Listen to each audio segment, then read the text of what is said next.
Hey folks, you're live with Lonzo. It's a Wednesday afternoon. That's right. We a day late, but we always on time. Like I say every week, y'all. Me and Dusty about to do it again. Before I do it, I got to do this right here. From the West Coast to the East Coast and everything between, folks. From Eve After Dark to concerts in the park. You're live with your boy Lonzo, the Godfather of West Coast hip hop. We do it like this every week, y'all. Me and Dusty.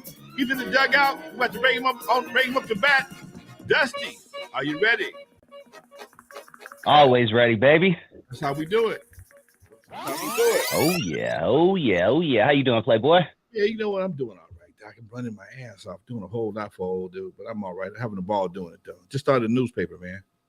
I saw that, man. You just can't sit down, huh? You know what? I was always taught when you see a need, fill it, okay? And the city of Compton has a void when it comes to communication, and they need a newspaper. So I had a partner of mine, two partners of mine. One runs a magazine, one knows how to lay out newspapers, and we decided to do it. This is not my first time though. I was a partner in the newspaper before in Compton, the Compton Herald, and my partner had a stroke, kind of put us out of business. But I'm back again with a vengeance. That's what's up. Good stuff, man. Good stuff. Well, let's jump into it, man. A lot to talk about, but before we do, we got to pay congratulations to one of the greatest, if not the greatest, arguably. TUPAC Shakur received his star on the Hollywood Walk of Fame, and a lot of people would say it's well past due. What do you think about that, man? I went down there today, man. I went down there to show some love. It was a full street. Street was full. Had to be at least about 1,000 people out there, dude. It was a mess. There was a good mess. Everybody was cool, and I didn't get a chance to see much because I got there a little late. I didn't even hear about it until it was damn near 10 o'clock when I heard about it. I wasn't even dressed, so I'd been on the phone, hanging out, taking care of some other business. When you work at home, you can do that kind of shit. You know, you don't got to get dressed or whatever. So I had to wash the dust off my nuts and hit the streets. Someone says Eazy-E deserves a star. I thought Eazy had one, but I guess I'm wrong. He doesn't have one yet, huh? But Eazy will be getting a street named after him for sure. I'm making sure that myself. Right. I got the documentation on my phone, took a picture of it. It took some paperwork, but we got the preliminary paperwork done. All we have to do now is go before the city council, and I've already talked to most of them. And look like when they go before the city council, it should pass. So that's something. Nice. Now, were you a? Go ahead. No, keep on. That's something as the president of the Compton Entertainment Chamber of Commerce. I've been given the authority to do stuff like that. So, nice. Easy Street. That's right, baby. Easy Street. Yes, sir. I love that. That's just fits perfectly. Anything else would not even. Yeah. Easy Street is what it is, man. Go back and forth. Easy Street and Easy Street. That's enough. Easy Street. What is he? That's the one. Okay, that's it, dude. That's the one. So there's a street in Seal Beach called Electric Avenue, and every time I walk past it, I sing the song in my head. We're gonna walk down to Electric. So I'm gonna find somebody. So it's just little things like that, man. That's dope for Easy.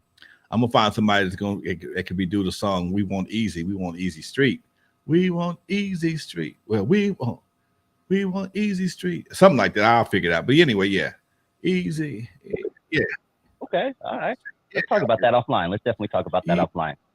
Let's go back to TUPAC though, man. You and Pac share a date, June 16th. I share a date with Biggie Smalls. It's kind of weird how that happened between us, but that's kind of dope. That is right. Huh?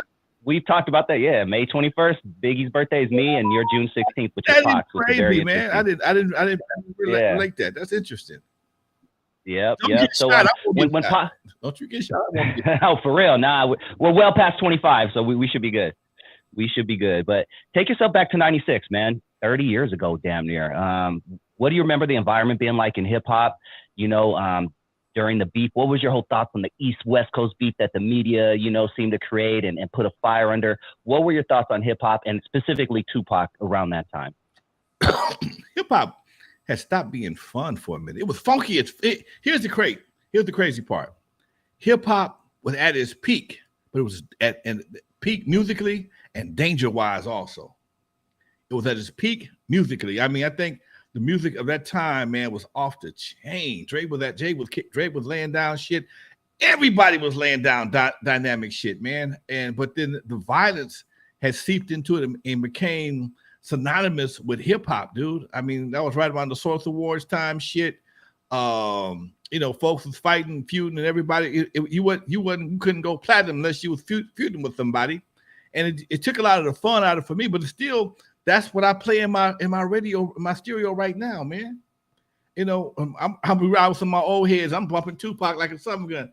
Nigga, you 40. You damn. Thank you, OG Steve, for the $40, homie. He's in New York, man. I hope you're doing okay with all that craziness that's going on with those fires, bro. I don't know if you've seen that. That shit is nuts. What fires? Oh, there's some big fires in Canada that are seeping into New York. It's huge, man. I'm sure you'll hear about it tonight on the news. Okay. But shout out to OG Steve. Good looking out, man. Peace to you. Much love, Doc. Keep going, man. So yeah, man. That was the Suge was in his peak power then, man. And it was havoc on both sides, and you got the media is pumping this West Coast, East Coast feud. I ain't trying to feel none of that because I never got into that shit, man. I'm like, dude, I did not get in the record business to start gangbanging. That never made sense to me. And that just became the vibe of the whole industry, dude. It just took a lot of the fun out of doing it in the game, man. Took a lot of fun out the game for me. And I remember when Tupac got shot. Everybody thought he was gonna survive because he got shot before. But Tupac was not a big person, man. He was like maybe 5'7", 5'8". A little guy. Hey, he wasn't a big dude at all. Maybe 150, 160 pounds. He wasn't a big dude. And the kind of shots and places he got shot at, I was glad to see that he survived as long as he did. And but I've always wondered how you get shot in the chest if you're sitting sideways. I never understood that. How you get shot in the chest? You claiming to be climbing in the back, climbing in the car. The story is the car was on this side, pulled up next to him. They started shooting. He was trying to climb in the back seat. Who climbed in the back seat facing the people that's shooting at you? If anything, he should have got shot in the ass, okay? Because should have got shot in the back in the ass. But that always befuddled the shit out of me. How is it that you get shot in the chest and you right next to somebody? You should have got shot in the side of the head, the shoulder, unless you just turned around and looked at somebody to shoot you. Unless the bullet just made a mad dash toward the dashboard and then came back. No, man, that don't make sense. Anyway, I've always wondered about that, dude. But yeah, the whole vibe, man, because Tupac was like, I was telling the guy today, I never really talked to him, but I was around him a few times. Because when he was around, he was in the vicinity, you couldn't get next to him. You could hardly get next to him. We shook hands. Adrian introduced us to us one time at, I think it was Paramount Studios. He came through Paramount Studios. But he was like always hyped up. When I saw him, he was hyped up both times. And you remember that Tasmanian devil that hung out with Bugs Bunny? He had that kind of energy around him. It was like it was always some shit around him, and people just buzzed around him. It was like he had that real high energy vibe about him. He was always laughing when I saw him, but and then I remember we was in Seattle, Washington one time doing the show, and we got ready to go on, and Tupac showed up, and before we walked on stage, he said, "Y'all mind if Tupac go up right quick?" He went up, and man, he lit them motherfuckers up. It was in about 3 minutes and was gone, and that was it. That was it. We had those kind of brief interactions, man. And oddly enough, like I said, my partner Adrian Gregory was his manager. But at that time, Adrian was doing more stuff with them, and than he was here down Southern California. Yeah, you had Layla Steinberg on the show as well, who was Tupac's manager at one time. And if anyone hasn't seen that interview, go in the search bar, type in Lonzo Williams, Layla Steinberg. It's a really interesting interview. What do you remember about like Layla Steinberg and Adrian Gregory, especially when it comes to Tupac? I saw Layla today, in fact. She was like, why weren't you behind the barrier? But I didn't get the message till this morning. So I couldn't call nobody and arrange shit. I just shot down there to try and get lucky, but the crowd was so thick, I couldn't even get past the first two layers of the people, not alone the security. Usually when they get to the security, Somebody recognized my ass, but I couldn't get past the viewers to get to anybody to drop a name or two. Anyway, later, rumor had that she was supposed to be his girlfriend, but she said she was his manager, and they had a real good relationship, and she enjoyed his talent, his art. He was a very artful person. He was a writer, poet, and he didn't mind putting his heart and mind on paper. And that was something that women love, that kind of stuff, especially when you do it good. Atron, he met TUPAC when he was started managing Digital Underground. He had just left me and went back up north and ran across this group called Digital Underground. I'll never forget their song. Their first song I remember them having was called Underwater Rhymes. And it was on Atron's label, TNT Records. And it just, it was a cool record. It was a cool record. It wasn't an LA record, but it was a cool record. And next thing I know, I saw him on what's that movie with John Candy? No. Yeah. Where the weird white people and they go to that town. Yeah, Dan Aykroyd's in it. Anything goes or nothing. Somebody comment down below. Nothing but trouble. Nothing but trouble. Nothing but trouble. I looked up. I was like, damn, they rocked the shit out that song. And the old man started playing with the dick on his nose. Started playing. Yeah, that was and still killed him. Still killed him. Yeah, he let them go. He let Digital Underground go. Oh, he did. That's right. That's right. Yeah. Never mind. He did. He killed everybody else though. He let their asses go. But yeah, that was just that was a weird ass movie. But weird, right? And we remember. I haven't seen it in 20 years, but I remember it like it was yesterday. I'm gonna tell you something, man. Being out on the road, you get vibes like that, man. I know it sounds crazy as fuck. But and you see people like these niggas don't know where the hell they at, do they? They have no idea where the fuck they at. They better leave. Let's get the fuck out of here. I got family in Southern Indiana, if that means anything to you. So sometimes I walk around like, oh hell, motherfucker, I just feel like it's get out in this bitch. Get out. Yeah, dude, I've been there. I'm like, dude, this don't feel right. I got to go. I don't know about you. I got to go. But anyway, man, talk to me. Yeah, R.I.P. Pac, man. Let's move on, Lonzo. We took a step back the last couple of weeks from the Niggaverse. We haven't visited the Niggaverse in a couple of weeks. And, oh, man, they never seem to disappoint. Probably the biggest story this week from the Niggaverse is Young Thug's cousin, N.W.A, was sentenced to 9 years for violating his probation. We talked about this offline. I want to play something for you, Lonzo, before I get your opinion on this. I want you just to hear about 45 seconds of the judge sentencing N.W.A to 9 years for violating his probation. You got arrested with a gun within 6 months of you being placed on probation. And I agree with the state that you're not a candidate for probation because all you had to do is just complete your probation and do what you're supposed to do. Instead, you were riding around the car with a gun in violation of your probation and what this court explicitly had conversations with you about. Explicitly. On the record. And for that reason, sir, I'm going to revoke the balance of 9 years and 6 months. And you will serve that in the Department of Corrections. And that will be the sentence of the court. Anything further? All right, that'll be the sentence of the court. Okay, we're in recess. Now, what you missed, Lonzo, at the end is the judge says, all right, well, let's go to recess. Listen, people, they will lock your black ass up for 9.5 years, and then you go downstairs and have a pastrami and onion rings like it's nothing. Like it ain't nobody's business because it ain't, because they going home to their family. Man, I wish I'd be so glad when this era of gangsterism and this unnecessary use of violence and all the bullshit becomes passe.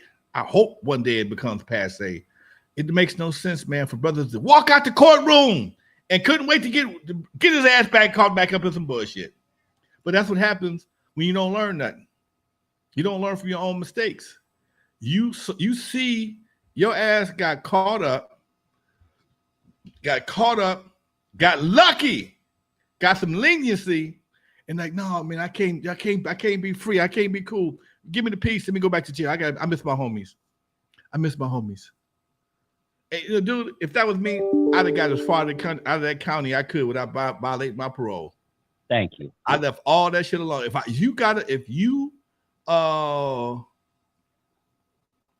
you get lucky enough, get a parole or probation on some shit like that, especially when you're looking at 9 years and you're able to get probation, dude, you got to kiss the ground that the folks walk on and thank God that you ain't posted up for 10 for that 9 and be thankful, but instead you think they're playing with you. You live in a lifestyle that does not allow you to be free, even when you're free. You're not free when you're free because you got to carry a pistol. You can only go in certain areas, and you go in certain areas, you got to have your gun because you figure somebody looking for you because you've done so much dirt in the past. Man, it don't work, Doc. It ain't no win in the nigga verse. Ain't no win. Ain't no win. That's the only game you can play that I've seen people play, and ain't nobody ever won. Yep. And it's his fault. It's no one else's fault. Not the man's fault. Can't blame nobody. Ain't no snitching involved. His fault. Ain't no ops involved. Ain't no snitching involved. That's you and what you're supposed to do that you could not do. Now you're gonna do all of it. Yeah. Before we move on, someone had a great question regarding TUPAC. What's your favorite Pac movie? I mean, I got to say Juice personally, but you know, an underrated movie I believe is Gridlock. Oh, I really like Gridlock. The one where they were on heroin. That's a pretty good movie, man. Jim Belushi. Yeah, Jim Belushi. Someone. Yeah. They kill Kool Moe Dee in the beginning. He undercover cop. That the one with. No, I'm getting. I don't know if I'm getting confused or you are, but I'll look it up. But the one I'm thinking is where they're on heroin. It's him, the white dude, and the girl, the beautiful like light skinned black chick, and they're all on heroin. The white dude from Training Day. He's been in a bunch of movies. Yeah, no. But he's been in a bunch of movies. Someone help us out in the comments. I'm sure someone got it. Tim Ross was a cat in Pulp There you Fiction. go. Pulled the gun on him. Right. That's the one. Yeah. Well, what's your favorite Pac movie? The one where they killed the cop by mistake. Then they tried to cover it up by using a gun out of the evidence room. Then they tried to get Sunshine from Eddie Murphy's movie to lie from all of them, and she ended up lying. She ended up telling the truth. And him gang related. Gang related. Thank you, baby. Thank you, Antoine. There you go. Gang related. Yes, sir. Today is Prince's birthday too, man. I saw that. Yeah, I saw that earlier. Birthday. Damn, dude. Jimmy Jam. Jimmy Jam. His birthday is today. I've been looking at so many Gemini's birthdays. I had no idea. I mean, people are Geminis, man. You know why there's so many Geminis? I don't know. Let's see. When were our parents having sex? Let's see. If we're born in May, they was fucking around with September. Labor Day babies. Labor Day babies. Yeah, they was fucking around Labor Day. Yep. They fucking on Labor Day. They getting their swerve on Labor Day. Nigga, I ain't got no money, but take this nut. After the barbecue, huh? Yeah. After the barbecue, Annie Mae coming to back. Come on back and get this plate of barbecue. Some of this pussy. Above the rim was how with me too. It's a good one. That's a good one too, right? Above the rim. While we're talking about these movies, Lonzo, really quick, not to cut you off. The movie soundtrack was just as good as the movie. We talked about Above the Rim, classic soundtrack. Classic. Gridlock, great songs in that. Gang Related has great songs in it. Juice is a classic soundtrack. I think did we lose the era of the great soundtrack? You remember, right? Every time a good movie, Murder Was the Case. The era of the great music. How do you have a great soundtrack if music sucks? Yeah. Dude, I was watching that movie, Superfly 2000, whatever, the last Superfly. The music sucked and the fucking acting sucked and these niggas sucked and it was just a waste of my time. I wish I could get the time back. Oh man, tomorrow's Martin's birthday. Happy birthday, Martin. That's right. Happy birthday. Happy birthday, Doc. I think Martin probably gotta be the number 2, probably number 1 fan of the show. I think Martin probably number 1 fan of the show. And Rashard is real close too. Now they might be neck and neck. I don't know. I gotta go back and take a look at some things, but they real close, neck and neck. I know I know. Love that. I know. Marlon, #1 Gemini fan. That's for sure. I'm gonna leave There it we like go. #1 Gemini. Yeah. Antoine says we lost the classics and soundtracks. Yeah, man, that's an era that is gone. But you said it best, man. That right there should be a strong indicator that the music of this era it's not what they make it out to be. This the computer generated shit, the auto tune, the same old with just this different hi-hat pattern. It does nothing it don't stimulate shit. They're not licensed it like it used to. I mean, every once in a while somebody get a hit, but for the most part, people like that strong shit, man. That shit that Dre did, and Quick does, and Timbaland and all the man, Missy Elliott, them folks was in competition like the people of the 70s and 80s, man. They was producing to be recognized for their music, not just because of a beat. And I think that makes a big difference. I agree, man. I agree. Well, let's stay with the niggaverse, Lonzo, because I have a couple of stories of some women, some girls, some young ladies in the niggaverse, and they're kind of sad. There's a video that went viral recently of a beautiful, beautiful black sister, can't be more than 20, 21 years old, laid up in a hospital bed. Thanks again, OG Steve. Dang, dog, $50 today? Thank you, man. Really appreciate you, dude. She's laid up in a hospital bed, Lonzo. This video went viral with the neck brace, hospital gown, the whole works. I'm looking at it right now. It's too graphic to even post. It's really just to see this young girl. But the title of the video says, "When you're in a relationship with a hood nigga." Hear me out. And her caption said, "When the ops slide on us and I'm the only one crippled." Then she put a sad emoji face. This young, beautiful girl is laid up in a hospital bed, crippled from the neck down because some of her boyfriend's rivals shot at them, but she was the only one that got hit. Talk to these girls who want to be with the hood nigga, Lonzo. I ain't hanging out with them if he ain't packing a 9, all these type of girls. Man, that is a classic story. It's two people always get shot first. Or, I'm sorry. It's two people end up getting fucked up first. Usually, when it comes to a shooting, it's the passenger. And usually when it comes to a car accident, somebody driving crazy, usually the passenger gets fucked up. Okay? The passenger gets fucked up. And unfortunately, they probably was shooting past him, probably shooting past her to get to him. You know what I'm saying? If they pull up on the passenger side, they shooting past her. If they shooting past him, he probably had his seat so laid back so far they probably couldn't hit him. So, dude, it's when it took me a minute to understand why when I see young ladies driving guys around, why the guys' cars seats are always laid way back. And I wonder, why is it guys don't pump their girls' gas? Lazy mother, I'm pissed. Like, nigga, why you don't pump no gas? Because they can't. They lay down their seats so nobody won't see them in the car with her. In case they pull up on somebody, that's an op. They do the same thing. They sit in the car and with the seat way all the way back while she pumped the gas in case she's getting gas in an area that might have some ops. So she's putting herself in a position like this young lady did right here because she wants to hang out with a hood dude. And somebody told them they good to hang out with her. They do this, whatever the case may be, but it comes with consequences. And that's one of the consequences, ladies. That's one of the consequences. Take yourself to younger you, and take yourself to the niggaverse. Why do you think certain women flock to hood niggas? I see that a lot. Like, if I need a guy who could protect me in public. If he ain't packing this, like, why do you think did they not have a father around? What are your thoughts on why they're attracted to guys like that?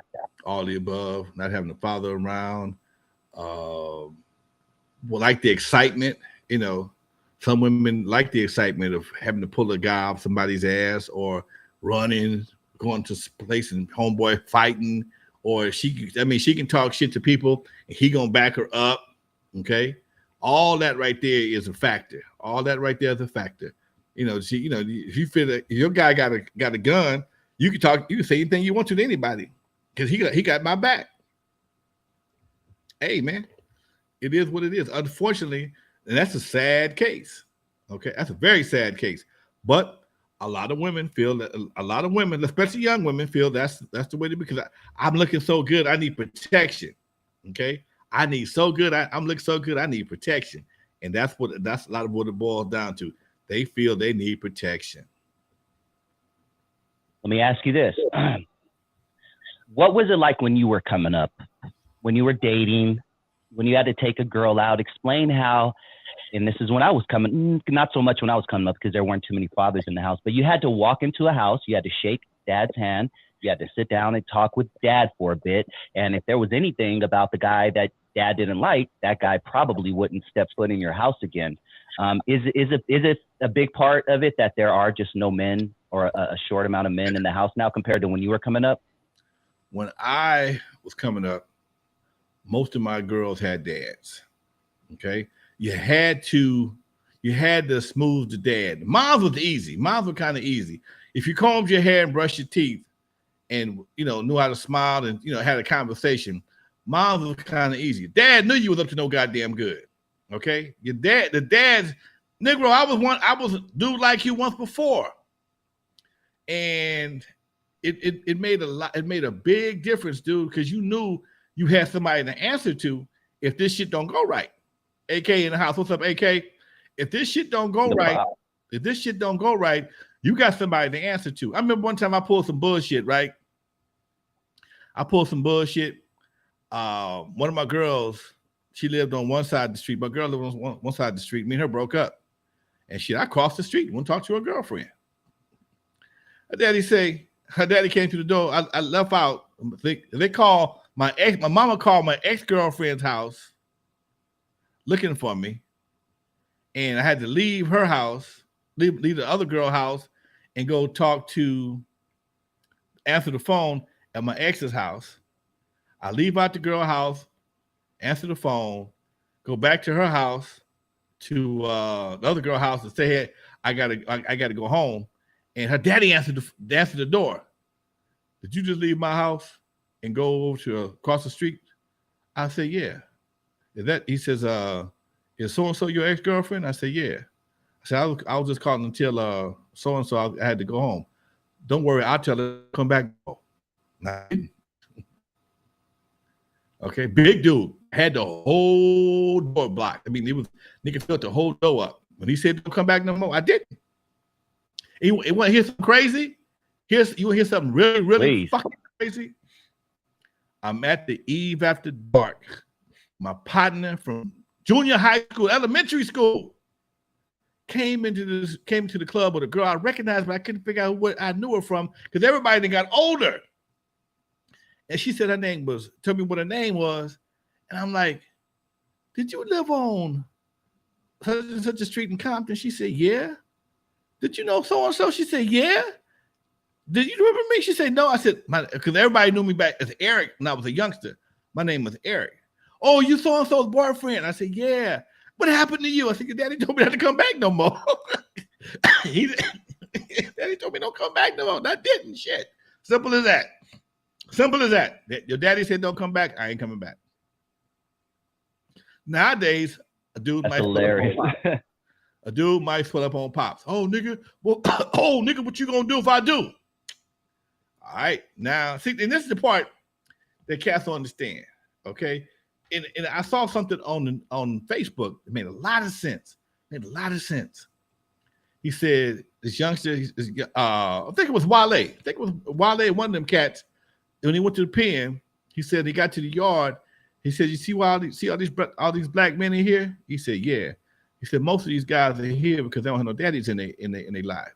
Okay, what that mean? He said, "Well, you don't have a dad in your life. You got all that female emotion instilled in you, and you mix that with testosterone. There it is. Nigga, you acting off of emotion. You're not acting off of common sense. You're dealing with men. Most men are logical. OG Steve, I see you, baby. Thank you, Doc. Man, much love, man. So most men are illogical. Most women are emotional. Okay.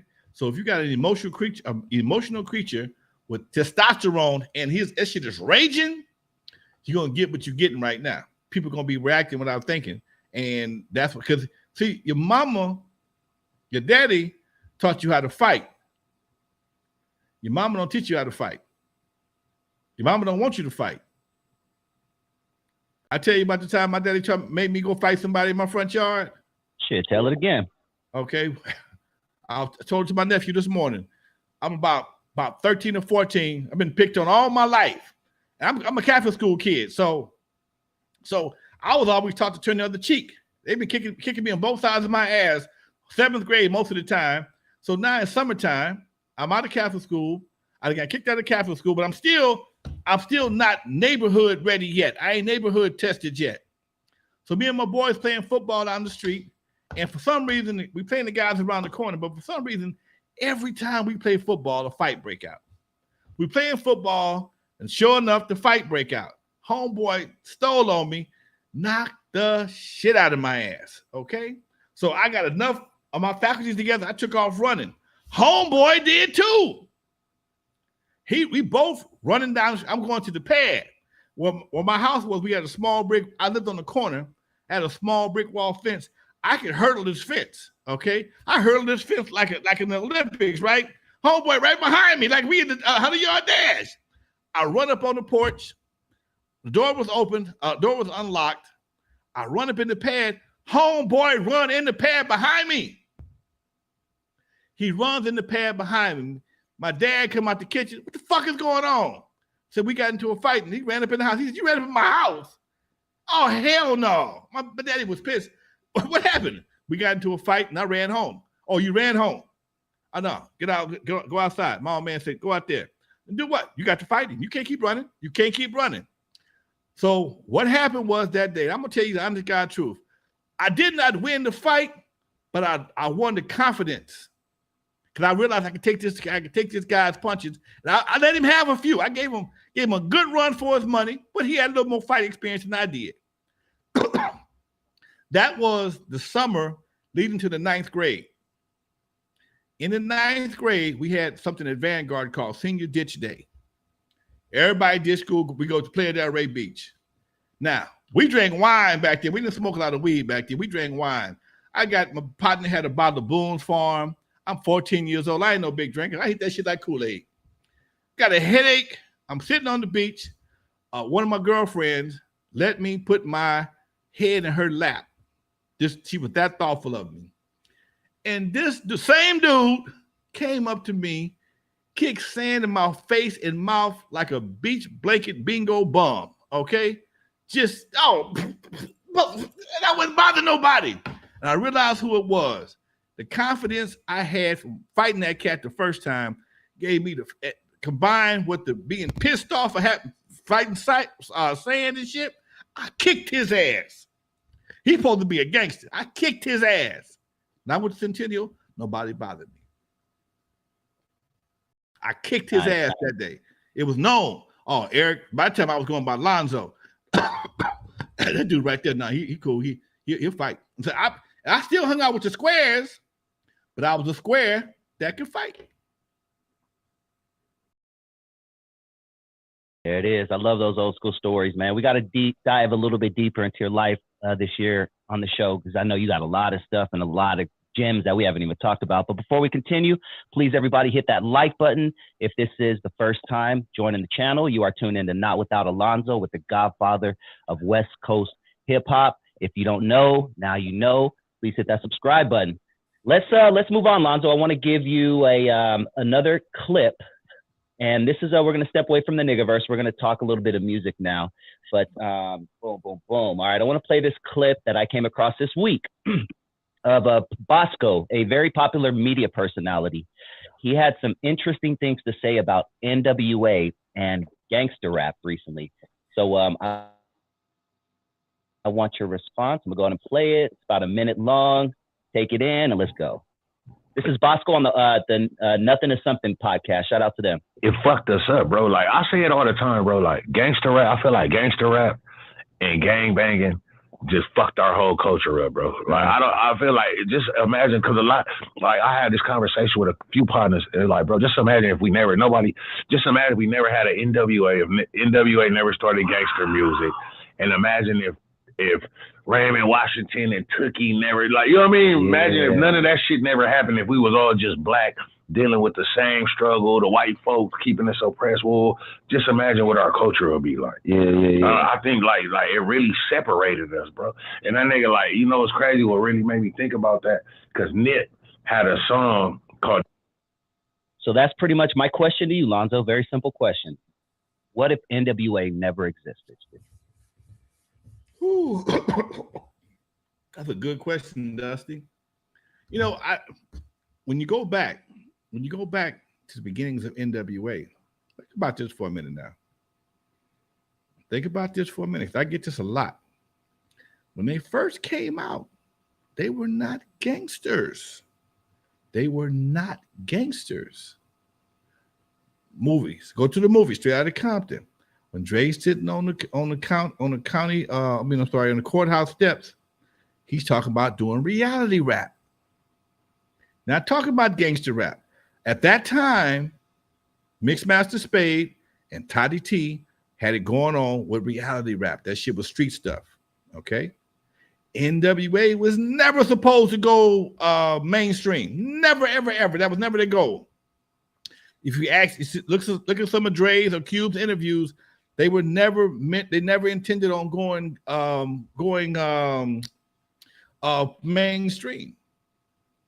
It wasn't until Luke won his case against Disney and changed everything. See, people say a lot of things, but me and Unknown had this conversation just the other day. It wasn't so much N.W.A., it was Luther Campbell that changed a lot of shit. Okay? I'm not defending the N.W.A. Don't get me wrong. I'm not defending them at all. But I'm just saying, when the shit jumped off, because before Luke won his case against Disney, there were two types of records. Two types of records. There was the independent version. There was the Walmart version. Okay? Walmart at that time was the #1 retailer of records in the country. Walmart has more stores than Warehouse, Big Ben, Licorice Pizza, anybody. Nobody can fade Walmart because they had stores and they had bins. They had big bins. But Walmart would not carry anything cussing. Back then, they had the stickers.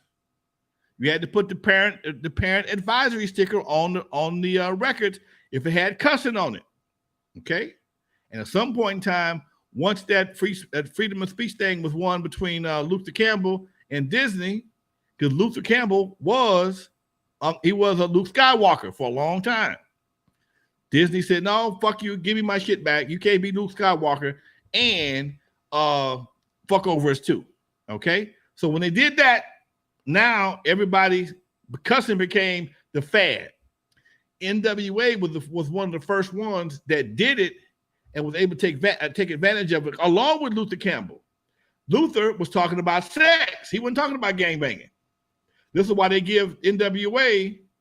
the credit for the shit, but it was actually Luther Campbell, him getting shut down, caused the case that gave him the First Amendment right to cuss on records. Pussy, dick, with all that shit, no longer a problem. Everybody else turned into the motherfucker and nigga. So now Walmart got a problem because no matter what happens, Walmart is selling fewer records than the mom and pops are, because the mom and pop stores are carrying the explicit versions. Walmart ain't carrying the Pat Boone version. And that Pat Boone shit ain't selling. Because the record business, you gotta send anything that don't sell, you gotta send it 100% back to the record store. 100% back to the record company. So the Pat Boone shit ain't selling. Meanwhile, the Richard Pryor shit is selling. And when you start selling shit, people start finding ways to play it. So that's when they started reversing shit and whoop whoop and putting beeps on shit. You can't hardly understand the record because they got so many beeps and reversals in it. But that shit took took the street rap to the mainstream, and it also, and people forget, I remember this shit, I was talking about this the other day too.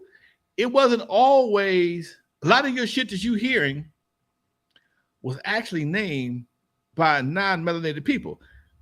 If I ain't mistaken, gangster rap was named by the news media. They coined it gangster rap before anybody else did. They knew what it was, just like for a long time back in 1973.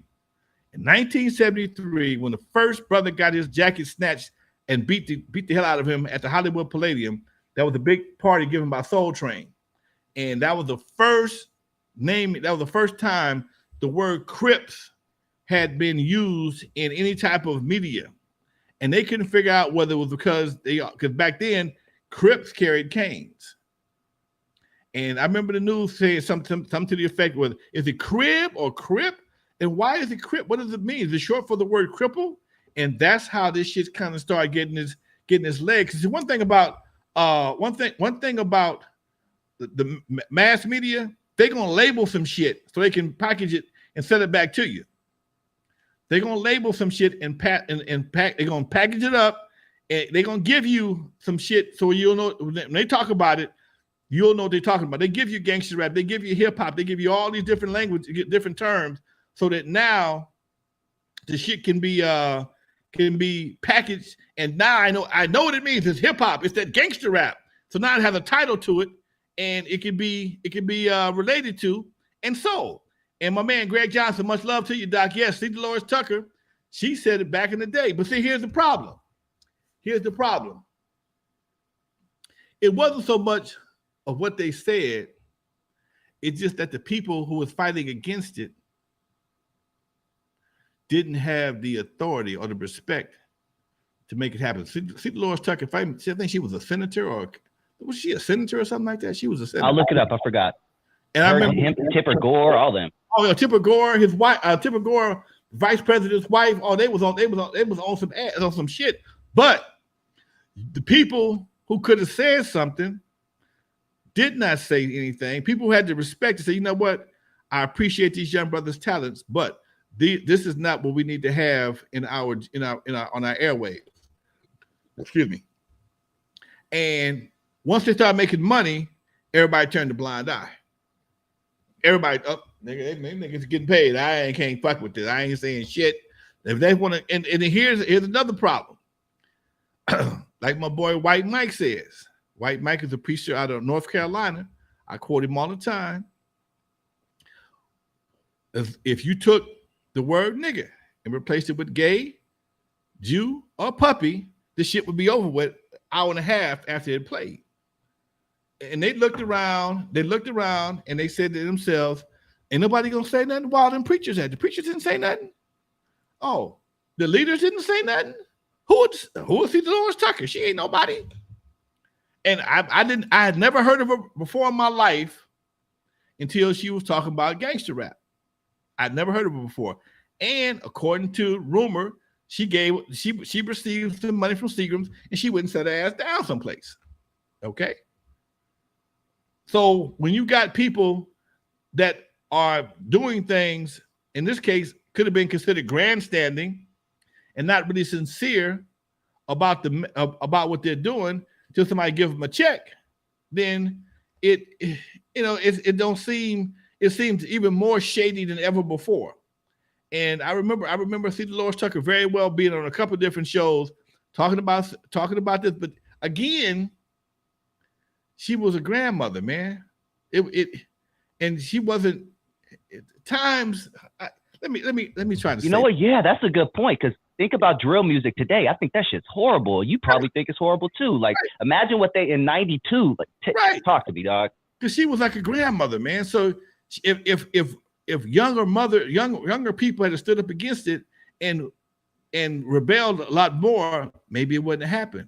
because they weren't, like I said, they did catch a lot of feedback, a lot of negative feedback, even when the few shows we did together, they wasn't checking for them like that. People were still checking for Wrecking Crew.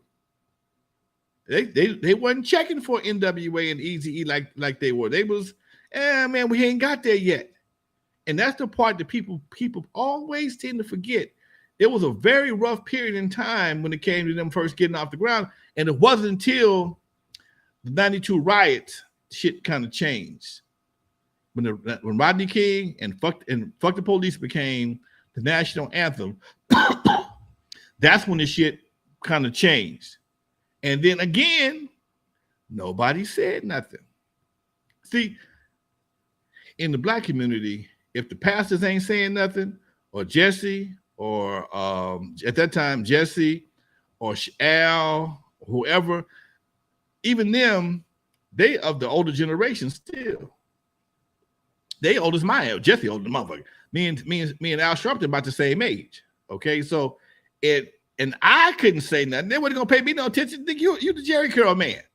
Okay, so it's like you got to have the authority, the acceptance, and the ability to be able to say it and be respected for saying it. And that's where the disconnect came in at.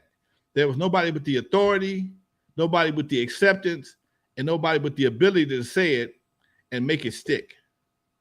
And after that, once that happened, shit just went through the roof. It became, everybody was like, y'all ain't gonna say nothing, y'all ain't gonna shut this shit down.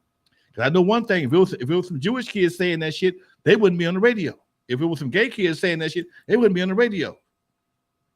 But we allowed it to happen to the point where it became such a big phenomenon when corporate America took it over and made it what it is today. Y'all can't stop this. Y'all can't unring this bell now. You can't put these worms back in the jar. Not gonna happen because we make too much money. We make too much money off y'all. Yep. Okay. Breaking it down. Facts, dude. We talked about how we went from the word, talked about this extensively, and I'm bringing it up because of N.W.A, Niggas with Attitude. It was such a hard-hitting name back then. We had a conversation actually on Thursday on your show. I think it was either Thursday or Friday. I ended up calling in with you and Dr. Dre. Right. You got to check that show out, man. It's a really, really fun show. And Dre and I had a great conversation about the word nigga, and he asked me if Jesus Christ is a nigga. That was the question he posed for me. And we had a long discussion about it. You didn't really talk too much because it was a more conversation for me and Dre, but I would love to pose the question for our audience today. I was going to say Tuesday, but it's Wednesday. But I would love for you to go deeper into that. Do you think Jesus Christ was a nigga? And anybody in the comments, I would love to hear your thoughts also. I think Jesus Christ was black that was treated like a nigga. I mean, come on, man. Maybe that's the point he was making. I was trying to figure out, we were trying to see each other's point, but we got trailed off into history. And I'm saying Jesus was a black man that was treated like a nigga. Because think about this. Black folks been throughout the Bible, been persecuted, executed, and everything else you can be done to. I don't see very many white men getting hung. I ain't never seen a picture of a white man getting hung. They have hung them. Don't get me wrong. You steal a horse, you steal some chickens, then you get hung. But I ain't never seen a white man getting hung, especially in the Bible. Okay, it didn't. I don't see that. They want you to think it did, but I don't see that, man. And again, because nobody was there, everybody has their suspicions. But because based on the description, hair of wool for the bronze. I don't know nobody at the beach fit that description. Nobody needs this. Nobody from the beach fits that description. But again, this is the what we've been fed all this time, and now you have to unprogram folks to do this. But I mean, just think of his treatment because he was cool. He was cool the day before. One of his homies flipped on him at the table. Next day, hey, yesterday I was at the table, headed to the table. Now I'm getting crucified. What the fuck happened? It was all good just a week ago. was just a week ago. It was a week of last night. The Last Supper was the night before that, wasn't it? Sure was. It was a whole, and that's in 24 hours, he was being crucified. So, it's really, really, really, really a difficult subject to discuss, especially when nobody I know was there. Okay. But I would say he was a melanated man that was treated like a nigger. That's for damn sure. I wish I would have summed it up that way. That's it. That's the best way to sum it up. I like that. Shout out to the chat. If you have any comments, please comment below and make sure you guys hit that like button. And once again, if this is your first time joining the channel, please hit that subscribe button. Rhythm D was recently on the Holden Court podcast. He told a few Eazy-E and Dr. Dre stories. What do you know about Rhythm D? Rhythm D, a buddy of mine. I talked to him not long ago. He's supposed to come on the show. He was around here on a regular basis. He was here around here on a regular basis with his deep ass voice. Tall, skinny kid. He was always a talented dude, man. I've talked to him. I think he's in Atlanta now. I'm not sure. But anyway, yeah. Oh, he was in town when I talked to him. But yeah, he was one of those who used to be at the pad on a regular basis. Him, DJ Pooh, Coolio, the who's who of West Coast hip hop. Def Jeff was always around here. Yes, sir. Was Rhythm D a rapper, a producer, or a little bit of both? What did he do? A little bit of both back in the day. He's more of a producer now. Yeah. He worked with my group. He worked with okay. He worked with Rose and D Barnes, Body and Soul back in the day. Also, him and Def Jeff both did work with them. Oh, please get him on the show. I have so many questions about Def Jeff, especially because I like that dude, and he just disappeared. Like I was waiting for him to come out, and then he just, in my eyes, he disappeared. Let me see something right quick. Hold on there, man. Well, I love this show, man. Let me see something. Alley-oop right there to Lonzo. Let me see something right quick. Let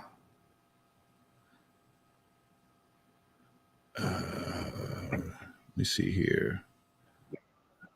Yeah, make sure you guys hit that like button. That's why you're tuned in right now. That's that live stuff.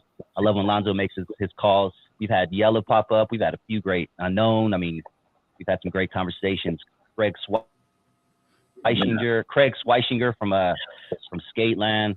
I thought I had Def Jeff. Lonzo's one of those dudes that usually picks up the phone. I thought I had Def Jeff's number, man. I should have it. Let me check one of my other files here, make sure it's not there. But yeah, do you Def Jeff? Yeah, Def Jeff. What I remember him from We're All in the Same Gang. He was like the third guy in, and he was. Yeah, I was like, all right, where's this dude? But he was part of that transition to where gangster rap slowly came in. Up there we go. Let's see what happens.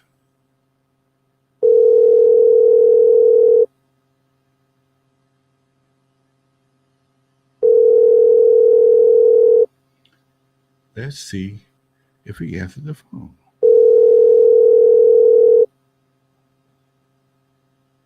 Call has been forwarded to an automatic voice message system. 818. Do that. I can't do that one. Oh yeah. I banked it out. Okay, cool. Finished. I was like, oh shit. Hang up or press 1 for more options. Yo, Def Jeff, your boy Lonzo. I'm on the air. Thought I'd give you a call, see if the number still working or not. I'd love to holler at you when you get a chance to holler back. You know how to do it. Peace. Yeah. Anyway, I say shoot him a text too. Shoot him a text because if you're like me, I haven't checked my voicemails in 5 years. If you leave me a voicemail and you're stranded on an island somewhere and I'm the only person that can help you, or that I'm sorry, you're gone because I ain't checked my voicemails since 2019. I better text him then. He might be like, yeah, text him. Shoot him a text. We got a couple questions real quick. Let me see. Stem Radio. Alonzo, do you know what prompted me to get the Compton Entertainment Channel? What it says. Do you know what prompted me to get the Compton Entertainment Channel? I find a lot of times I wish you guys would run longer than an hour. Oh, okay. Yeah, I wish we could, man, but damn. Yeah. You know what? My Compton channel, I have a lot of my old shows on there. Man, I didn't realize how many people I had interviewed. I know I did a lot of shows. But I got some interesting ass shows that I've been digitizing for the past 3 weeks. I went through about 70 shows, and I'm going through all of them. I'm doing the best of right now. I'm gonna put them on my channel, pretty much uncut. I interviewed Al B. Shore, Michael Henderson. Thank you, Rashard Cobb. Thank you. Much love, Rashard. He said his birthday is next Tuesday. Says shout out Dusty and Lonzo. Dusty, sorry I missed the mix. That rarely happens. It's all good. My Saturday mix he's talking about. My B-Day next Tuesday. And I want to say happy birthday to my boy Marlon, another Gemini in the building, man. Shout out Rashard Cobb, dude. Much love, folks. That's how we do it, man. That's good looking out. We got a bunch of Geminis rock with us. Yeah, Doc. Man, that's crazy, dude. Compton Entertainment Channel we were talking about. So I have a lot of my best of shows on there. I got my boy, you remember American Pimp? One of the guys' name is Gorgeous Dre. Oh, okay. The movie American Pimp was a documentary? Documentary called American Pimp. Of course. That was one of the first documentaries that got me into documentaries. I interviewed one of the guys, Gorgeous Dre. He just got out of jail, and he was talking about how his life, how he became a pimp, and his whole story about how he went to jail and got locked up, took a white girl across straight lines. They tried to give his ass life. He had talked to, he was a very smooth talker, and he got his ass out of that shit. So I'm going to upload these shows. I got to do a little editing on them, but for the most part, man, it's just it's really interesting to see even some of the guests who are not famous, where they were and where they are now. I mean, most of these shows are 20 years old. Before YouTube, before streaming, I was doing this shit right here long before YouTube was even thought of. It might have been thought about, but it didn't have the bandwidth to support shit. I remember when my last show was on the air, they was talking about doing something on a called live streaming or something. What the fuck is live streaming? I had no idea what that is. Oh man, it's cool, but you had to have bandwidth. And back then, the bandwidth was based on your computer and not your not the streaming company. So things have changed considerably, folks, over the years, man. Much love to much love to my boy, 1968. He says I miss my calling of being a preacher. I think many people have said that, Lonzo, but you're not crooked enough to be a preacher. If I didn't believe in God, I'd be a preacher. My cousin says that. Okay. Woo, that's deep. If I didn't believe in God, I'd be a preacher. I can't mislead people, man. I can't know something and not tell the truth. I'd rather do what I do. I can't do that. That's not what I do. You know, yeah, Gorgeous Dre, Gorgeous Dre, yeah. Let me give a shout out really quick. Thank you, Rashard Cobb again. And I think OG Steve, when he donated, he actually had a question or a comment for us. Let me go up. I love how you guys are commenting so much. We have so many comments. Keep that coming and make sure you hit that like button. Hold on. There it is right there. OG Steve had a homie growing up. Him and his girl were on wanted posters together as a teen. What the hell? And then he had another good one. Hold on, man. Sorry, OG Steve. I promise I'll get you next time, man. I was trying to get everybody's super chat in, but we love you nonetheless. What's coming up on Thursday, Lonzo? We're probably gonna do it on Friday, man. I'm gonna do it early on Friday, 4:00 on Friday, because my Thursdays then got crazy all of a sudden. We're planning for this big event in Compton for the 50th anniversary of hip hop, and all the meetings have moved to Thursday. And so yeah, me and Dre, we did a show on a Friday last week, and everybody loved it. And I'm gonna do it early, about 4:00, so I can go hang out at my favorite spot, my favorite happy hour spot, get my pool game on and a drink or two, and call back home for 8:00. Like me, man. I'm usually in bed by 10:30 nowadays, dude. Like that's when I used to get the night started, was at 10:30, 11. I remember, man, I had the club. I remember I'd be in my chair till about 11, get up and go to the club, because my bartender, my manager held everything down, till about 11. I go there by 11:30 and walk in and see what's happening, and hang there till 2, 3 o'clock in the morning. But now 11 o'clock, I grab my remote. Shit, that's my best friend. Okay. Oh, what Ice-T said something the other day made me laugh, but it's so true. When you get old and smart and get yourself a couple $, you get square as a pool table and twice as green. Love it. Ain't nothing wrong with being square, man. I love getting old, man. And everybody out there should want to get old. Any last words, Lonzo? It's always a pleasure, man. man. I'm gonna be on the Dominique DePrima show Friday morning at 8:00. For the first things first. Yeah, I did a show about 3 or 4 weeks ago. I want to have you back. I got to get some more game. Come on, baby, I got it for you. So me and the poetess gonna go on there and talk about West Coast hip hop and some other things. So it's gonna be an interesting show. Nice. All right, everybody. Thank you guys so much for tuning in. Make sure you tune into Lonzo's show on Friday, and also tune into his interview on Dominique DePrima. I'll make sure I post it on the community tab so everybody can check it out live and chime in. All right, folks. Thanks to everybody for chiming in with me, hanging out in the chat room. Everybody that dropped something in the super chat, much love to you, folks. Thank you very much.